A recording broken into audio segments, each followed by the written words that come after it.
You think salt was the only thing standing between medieval people and rotten meat? But here's the shocking truth. Medieval Europeans mastered 12 preservation methods so effective that some meat lasted years without a single grain of salt touching it. I'm about to reveal 12 forgotten techniques that will completely transform how you view our ancestors' survival genius. The living larder. Here's something modern supermarket shoppers never consider. Medieval people didn't need to preserve meat that was still breathing. The living larder strategy meant keeping animals alive until the exact moment they were needed. Castle courtyards housed chickens, pigs, and cattle. Peasant cottages shared space with goats and fowl. No refrigeration required when dinner is still walking around. This wasn't primitive thinking, it was brilliant logistics. But what happened when they needed meat to last longer? The honey vault. Medieval monks discovered something extraordinary. Meat submerged in honey could last for years. Honey's antibacterial properties aren't just folklore. Modern science confirms honey produces hydrogen peroxide and has such low water content that bacteria literally cannot survive in it. The ancient practice of honey preservation was so trusted that legend claims Alexander the Great's body was transported home in a honey-filled coffin. Medieval monasteries documented preserving game birds and organ meats in honey vats stored in cold cellars. The meat emerged perfectly edible months later, but this expensive method was reserved for the wealthy. Peasants needed something cheaper, and they found it in unexpected places. The bog burial. Northern European peasants discovered that burying meat in peat bogs created preservation conditions that scientists still marvel at today. The acidic, oxygen-free environment of peat bogs essentially mummifies organic matter. Archaeologists have recovered bog butter dairy products buried by ancient farmers still technically edible after 3,000 years. Medieval Irish and Scottish communities regularly buried meat wrapped in animal skins within bog holes, marked by specific landmarks. The sphagnum moss released acids that killed bacteria, while the cold, anaerobic conditions prevented decay. Here's the unexpected twist. Some communities intentionally aged meat in bogs for flavor development, creating what medieval records describe as transformed meat with intensified taste. The bog wasn't just a refrigerator, it was a fermentation chamber hiding in plain sight. The fat seal. French medieval cooks perfected a preservation technique so effective, it's still used in gourmet restaurants today. The process involves slowly cooking meat in its own rendered fat, then storing it completely submerged in that same fat as it solidifies. The fat creates an airtight seal that bacteria simply cannot penetrate. Duck confit, goose confit, and pork rillettes preserved this way could last 3 to 6 months at cool room temperature, no salt required for the preservation itself. Medieval French households maintained ceramic crocks called pots de confit that were continually topped up with new preserved meats throughout the year. Manor records from 13th century Gascony describe servants maintaining these fat-sealed vessels as prized household assets. The science is straightforward. No oxygen means no aerobic bacteria. The fat barrier was essentially medieval vacuum sealing, but wealthy households had access to something even more sophisticated lurking in their smokehouses. The smoke chamber. Medieval smoking went far beyond simply hanging meat over a fire. It was precision chemistry disguised as peasant wisdom. Different woods produced different preservation compounds. Juniper smoke contained antimicrobial terpenes. Oak released tannins that toughened meat surfaces against bacterial invasion. Apple and cherry woods deposited natural antioxidants. The smoke itself delivered a cocktail of preservation chemicals: formaldehyde that killed microorganisms, acetic acid that lowered surface pH, and phenolic compounds that prevented fat oxidation and rancidity. Medieval smokehouses were carefully designed architectural structures. German and Scandinavian examples featured adjustable vents, multiple hanging levels, and smoldering pits positioned for optimal smoke circulation, not random heat. Properly smoked meat could last 6 months or longer. The Hamburg Guild of Smokers, documented from the 1200s, maintained trade secrets about wood selection, temperature control, and smoking duration that were guarded as jealously as any goldsmith's techniques. This wasn't primitive cooking. This was applied food science practiced by people who understood outcomes even without understanding microbiology. The vinegar vat. The Romans left medieval Europe an acidic legacy that preserved meat for centuries. Vinegar-based preservation techniques that made refrigeration unnecessary. When meat is submerged in vinegar, wine, or the juice of unripe grapes, the pH drops below 4.6. At this acidity level, virtually all harmful bacteria cannot survive or reproduce. The meat is essentially pickled into long-term stability. Medieval cookbooks like Le Viandière from 14th century France contain detailed recipes for preserved meat in acidic liquids combined with spices. Sauce, brawn, and various galantines were meat products designed specifically for extended storage. The technique had Mediterranean roots but spread throughout Europe during the Crusades. Returning soldiers brought preservation knowledge alongside spices, creating hybrid techniques that combined acidic preservation with aromatic additions. Head cheese, still eaten today, evolved directly from these medieval vinegar-preserved meat traditions. The gelatin released during cooking combined with acidic liquids to create self-sealing preserved meat products that could last weeks without any refrigeration. Spanish escabeche, fried meat or fish preserved in vinegar, traces its documented origins to medieval Catalan kitchens, where cooks needed solutions for feeding travelers and soldiers. The Spice Fortress. Here's why medieval spices were worth more than gold by weight. They weren't just flavor enhancers, they were powerful antimicrobial preservation agents. Modern laboratory studies confirm what medieval cooks discovered through trial and error. Cloves contain eugenol, which kills bacteria on contact. Black pepper's piperine inhibits microbial growth. Cinnamon's cinnamaldehyde is so effective against bacteria that researchers are studying it for modern food packaging applications. Medieval households that could afford imported spices weren't just showing off wealth, they were investing in food security. A heavily spiced meat dish could resist spoilage significantly longer than unspiced equivalents. The famous medieval preference for heavily spiced foods wasn't about masking rot, as the popular myth suggests. Historical research by food historian Paul Friedman demonstrates that spiced dishes used fresh, high-quality ingredients. The spicing extended freshness rather than disguising decay. Crusader influence accelerated spice knowledge throughout Europe. Returning soldiers brought preservation techniques from Middle Eastern cuisines where spice-based preservation had been refined for centuries in hot climates without reliable cold storage.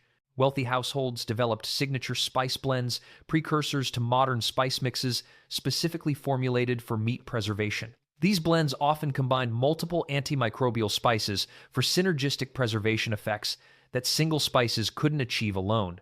The medieval spice trade wasn't just about luxury. It was about survival technology that separated those who could preserve food from those who couldn't. The wind tower. High in the Alps, medieval communities developed air-drying techniques so effective that preserved meat could last years while actually improving in flavor. The science behind wind-dried meat like Bresaola and Bündnerfleisch relies on reducing water activity below levels where bacteria can survive. When meat loses enough moisture, it becomes shelf-stable without any refrigeration, salting, or chemical preservation. But this requires very specific conditions. Cold temperatures between 545 degrees Fahrenheit, low humidity below 70%, and constant gentle air circulation. Medieval alpine communities didn't have thermometers or hygrometers, they had something better. Generations of observation taught them exactly which locations, seasons, and architectural designs produced perfect drying conditions. Medieval towers and mountain caves were adapted specifically for meat drying. Rooms faced prevailing winds. Slatted walls allowed air circulation while blocking direct sunlight. Meat hung for months, slowly transforming from fresh cuts into concentrated, preserved provisions. The process wasn't available everywhere. Geography determined access to this preservation method, creating regional food traditions that persist today. Swiss and northern Italian mountain communities still produce air-dried meats, using techniques essentially unchanged for 700 years. Working-class families in appropriate climates used wind drying for basic preservation. Wealthy households in unsuitable climates paid premium prices for imported air-dried meats, making these products luxury goods in lowland markets. The medieval meat trade partly organized itself around which regions could naturally produce which preserved products, an early form of geographic food specialization. The underground vault. Medieval people understood something modern homeowners have forgotten. The earth itself is a giant temperature regulator. Root cellars, ice houses, and underground storage chambers maintain temperatures between 50–55 degrees Fahrenheit year-round, cool enough to dramatically slow bacterial growth and extend meat freshness without any active preservation method. Wealthy medieval estates constructed elaborate underground storage complexes. Castle records from 12th century England describe multi-room cellars with separate chambers for different food types, some extending 20 feet below ground level where temperatures remained constant regardless of season. Ice houses took this further. Medieval ice harvesting was a significant winter industry. Workers cut blocks from frozen ponds and rivers, transported them to insulated underground chambers packed with straw, and maintained ice supplies well into summer months. Monastery records from Bavaria document ice cellars maintaining frozen conditions through August, allowing preserved meats to be stored at near-freezing temperatures for extended periods. The combination of underground cooling with other preservation methods created multiplicative effects. Smoked meat stored in a cold cellar lasted far longer than smoked meat kept at room temperature. Fat-sealed confit in underground storage remained stable for months beyond normal expectations. Geographic location mattered enormously. Northern European communities had natural advantages, colder winters, easier ice harvesting, naturally cooler underground temperatures. Mediterranean regions developed alternative strategies, but couldn't match northern cold storage capabilities. Winter slaughter traditions aligned with these storage realities. Animals were killed in November specifically because underground storage worked best when started with already cold meat during already cold weather. The fermentation mystery. Here's where medieval preservation gets genuinely strange. Some communities preserved meat by intentionally letting it rot in exactly the right way. Controlled fermentation transforms meat through bacterial action that prevents harmful decay while developing intense flavors. The Vikings perfected this technique with hackerel fermented shark that's still produced in Iceland today. Scandinavian rackfisk uses the same principles on trout. The science involves encouraging specific beneficial bacteria that produce acids and other compounds hostile to dangerous pathogens. The meat essentially rots in a direction that makes it safe and stable rather than toxic. Medieval fermentation techniques required precise knowledge passed through generations.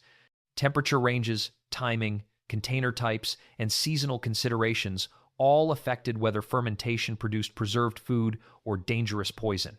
Communities that mastered these techniques guarded them carefully. The results were acquired tastes. Fermented meat products smell and taste powerfully different from fresh meat. Medieval travelers documented shock at encountering fermented foods from unfamiliar regions. What seemed normal to local populations seemed barely edible to outsiders. But fermented meats solved real preservation problems in environments where other methods failed. Cold northern climates with limited salt access and short growing seasons needed every preservation option available. Fermentation provided protein sources when nothing else worked. Modern food scientists studying traditional fermented meats have documented remarkable nutritional benefits. Fermentation makes nutrients more bioavailable, produces beneficial probiotics, and can actually increase vitamin content in preserved foods. Medieval communities didn't understand the science, but they understood the results. Fermented meat kept people alive through winters that killed the unprepared. The herb barrier. Medieval herb gardens weren't just for medicine and flavoring, they were pharmaceutical-grade preservation laboratories hiding in plain sight. Rosemary, thyme, sage, oregano, and dozens of other common medieval herbs contain potent antimicrobial compounds. Thymol from thyme kills bacteria and fungi. Carvacrol from oregano disrupts bacterial cell membranes. Rosmarinic acid from rosemary prevents oxidation that causes meat to spoil. Modern research validates what medieval cooks practiced. A 2019 study published in the Journal of Food Science demonstrated that rosemary and thyme extracts extended meat freshness by 50% compared to untreated samples. Medieval cooks achieved similar results without understanding the chemistry. Hildegard of Bingen, the 12th century German abbess and polymath, wrote extensively about herb preservation. Her texts describe wrapping meat in specific herb combinations, stuffing cavities with aromatic plants, and layering preserved foods with dried herbs to extend storage life. Monastery herb gardens were carefully designed to produce preservation-useful plants. Culinary herbs, medicinal herbs, and preservation herbs often overlapped the same plants, served multiple purposes in medieval institutional kitchens. The technique worked through multiple mechanisms. Fresh herbs released volatile antimicrobial compounds directly onto meat surfaces. Dried herbs absorbed moisture that would otherwise encourage bacterial growth. Herb oils penetrated meat surfaces and continued providing antimicrobial protection throughout storage. Regional herb preferences created distinctive preserved meat traditions. Mediterranean communities favored oregano and rosemary. Northern European traditions emphasized juniper, bay, and sage. Each region developed characteristic flavor profiles for preserved meats based on locally available herbs. The herb approach combined seamlessly with other preservation methods. Smoked meat wrapped in herbs lasted longer than smoked meat alone. Dried meat rubbed with herb mixtures resisted spoilage better than untreated dried meat. Medieval preservation was rarely a single technique, it was strategic combinations that multiplied effectiveness. The community feast. Here's the most overlooked medieval meat preservation strategy: eating everything immediately before it could spoil. The Martinmas tradition on November 11th marked the beginning of medieval winter slaughter season. But instead of preserving every scrap individually, entire communities gathered for massive consumption events that solved the preservation problem through elimination. When a large animal was slaughtered, the meat quantity often exceeded what a single household could preserve effectively. The solution was organized sharing networks. Neighbors who helped with slaughter received portions, creating reciprocal obligations that distributed both meat and preservation burdens across communities. Medieval manor records document precisely calibrated sharing systems. A pig slaughter might distribute specific cuts to 8 or 10 households, each responsible for preserving their portion using whatever methods they had available. The community collectively managed preservation capacity that no individual household possessed alone. Feast days aligned with practical preservation realities. Animals slaughtered in late autumn provided fresh meat for immediate celebration, while weather was cold enough to begin preservation processes for remaining portions. Religious calendar alignment wasn't coincidental. The approach of Lent, when meat consumption was forbidden, created deadlines for meat preservation or consumption. Communities scheduled slaughter and preservation activities around these religious requirements, consuming what couldn't be preserved before restrictions began. The social dimension provided insurance against individual preservation failures. If one household's preserved meat spoiled, community networks provided backup supplies. Reciprocal obligations built over years meant temporary shortages could be covered by neighbors who remembered past assistance. Modern food waste statistics suggest we've lost this communal wisdom. Medieval communities with far fewer resources wasted far less food because sharing networks distributed perishables before spoilage could occur. The community feast wasn't just celebration, it was sophisticated logistics disguised as social gathering. Conclusion: these 12 medieval preservation methods reveal sophisticated food science knowledge that makes our dependence on refrigeration seem almost primitive. While we panic when the power goes out for 6 hours, medieval Europeans faced year-round preservation challenges using nothing but observation, experimentation, and techniques refined across generations. The most shocking part? Every single method described here still works today, and some are experiencing revival among modern food preservation enthusiasts and sustainable living advocates.